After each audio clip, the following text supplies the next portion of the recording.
The most powerful beings to ever rule the known universe sat together on the peak of Mount Olympus, deciding the fate of mortals and immortals alike. With a glance, a gesture, a single word. They controlled the sky, the sea, love, war, wisdom, wine, the hunt, the harvest and the hearth fire, burning in every home in Greece. This is the story of the gods who ruled the world, and the one brother who built that world with them and was never given a seat at the table. At the center of it all sat Zeus, the youngest child of the Titans, Cronus and Rhea. Zeus only survived infancy because his mother hid him away, refusing to let Cronus swallow him as he had swallowed Demeter, Hestia, Hera, Hades and Poseidon before him. Zeus grew in secret, freed his siblings, and led them into the Titanomachy, the 10-year war that ended his father's reign forever. As king of Olympus, Zeus ruled the sky, wielded the thunderbolt as his weapon, and was known to the Greeks as the father of gods and men. Hesiod called him the Lord of Justice, the one who brought peace in place of violence. He married his sister Hera, goddess of marriage, though his countless affairs with goddesses and mortals alike would make their marriage one of the most turbulent in all of mythology. Beside Zeus sat his wife and sister, Hera, queen of the gods, goddess of marriage and birth. She ruled the heavens even before her marriage, and was known to the Greeks as the Queen of Heaven. But her role as goddess of marriage sat uneasily alongside a husband who broke his vows constantly. Hera's jealousy became legendary. She turned her fury not just on Zeus's lovers but on his children, most famously Hercules, whom she tormented relentlessly out of pure resentment. Even Zeus, king of all creation, feared her temper. When she once conspired against their son Hercules, Zeus punished her by hanging her from the clouds in golden chains. Olympus was a family, and like every family, it had its storms. Poseidon, brother to Zeus and Hades, ruled the sea after the three brothers drew lots to divide the universe between them. Bad-tempered, moody and proud, Poseidon carried a trident capable of shaking the earth itself, earning him the title Earthshaker. He held dominion over every wave, every storm, every sailor's fate the moment they left the shore. His palace sat on the ocean floor, built from gems and coral, though he was rarely there, more often found among the other gods on Olympus, exerting his restless, volatile power wherever he went. Demeter, daughter of Cronus and Rhea, ruled over the harvest, the fertility of the earth, and the sacred cycle of life and death. She taught humanity the art of growing grain, the foundation of civilization itself. But Demeter's story is defined by grief as much as growth. When her only daughter Persephone was taken to the underworld, Demeter's sorrow swept across the earth, and the land turned barren in her mourning. The seasons themselves became an echo of a mother's heartbreak. Athena sprang fully grown from Zeus's own forehead, born from his union with the goddess Metis, after Zeus swallowed her whole to prevent a prophecy from coming true.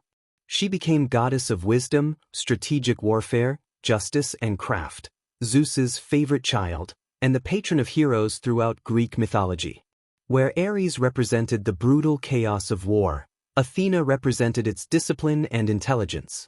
She guided Perseus in his hunt for Medusa, protected the city of Athens that bore her name, and was trusted by Zeus himself to wield his thunderbolt and his aegis. Apollo, son of Zeus and the Titaness Leto, ruled over music, poetry, prophecy, healing and the sun itself. Born on the island of Delos alongside his twin sister Artemis, Apollo was the ideal of youthful beauty and divine truth. He played his golden lyre at the feasts of Olympus, led the 9 muses in song, and spoke through the oracle of Delphi, granting mortals a glimpse of the future. But Apollo carried a darker power too. The same god who healed could also unleash plague upon those who angered him. Artemis, Apollo's twin sister, ruled the wilderness, the hunt and the protection of wild creatures and young children. Fiercely independent, she begged Zeus to grant her eternal virginity and guarded that vow with violent resolve. Any god or mortal who threatened it met a swift and brutal end. She roamed the forests with her nymphs, bow in hand, as much a protector of animals as their hunter. Ares, son of Zeus and Hera, embodied war in its rawest, most violent form. Where Athena brought strategy to battle, Ares brought only bloodlust and chaos. Even his own parents reportedly despised him. He found love with Aphrodite, goddess of love herself, in an affair that became one of Olympus's most infamous scandals, and one of its greatest humiliations when Aphrodite's husband, Hephaestus, caught the two of them in a trap built specifically to expose them before the other gods. Aphrodite, goddess of love and beauty, was said to have risen from sea foam near Cyprus, or, in another telling, born as the daughter of Zeus and Dione. Her beauty was so dangerous that the gods feared a war would break out over her, so Zeus married her to Hephaestus, believing his appearance made him no threat. It didn't stop her. Her affairs, with Ares and with mortals like Anchises, shaped some of mythology's most consequential stories, including the Judgment of Paris, the event that ultimately ignited the Trojan War.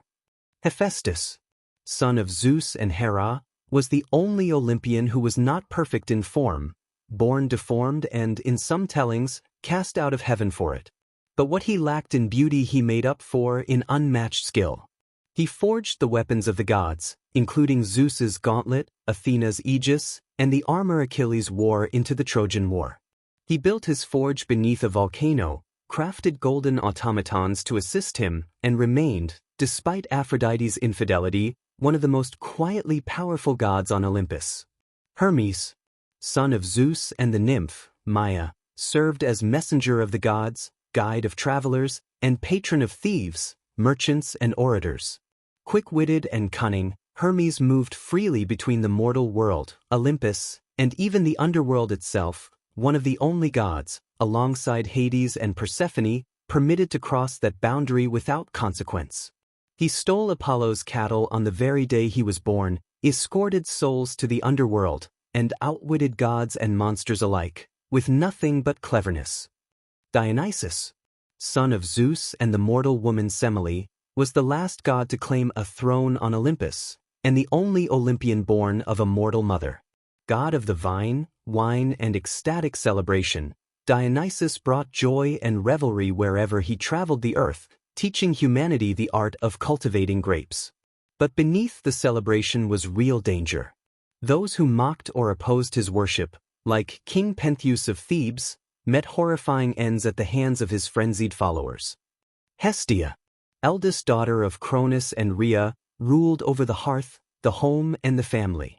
Gentle, forgiving, and utterly without conflict, she was the first child swallowed by Cronus and the last to be freed, making her both the oldest and youngest of the Olympians. She turned down marriage proposals from both Poseidon and Apollo, swearing an oath to Zeus to remain forever pure. Every household in Greece kept her sacred flame burning, and every meal began and ended with an offering in her name. But there should have been 13. Hades, the eldest son of Cronus and Rhea, the brother who fought beside Zeus and Poseidon through 10 years of war against the Titans, drew the underworld in the lottery that divided the cosmos. And from that moment, something quietly shifted. While his brothers built a golden council chamber on the peak of Olympus, Hades descended into darkness to rule a kingdom no one wanted to think about. He never had a seat in Olympus. Not because the other gods voted him out, but because someone had to remain behind to guard the boundary between the living and the dead, and that responsibility fell, permanently, to him. Hades was not the villain history remembers him as. Ancient sources describe him as stern but fair, never cruel without provocation, ruling his subjects, the dead of every age, with cold and unwavering order.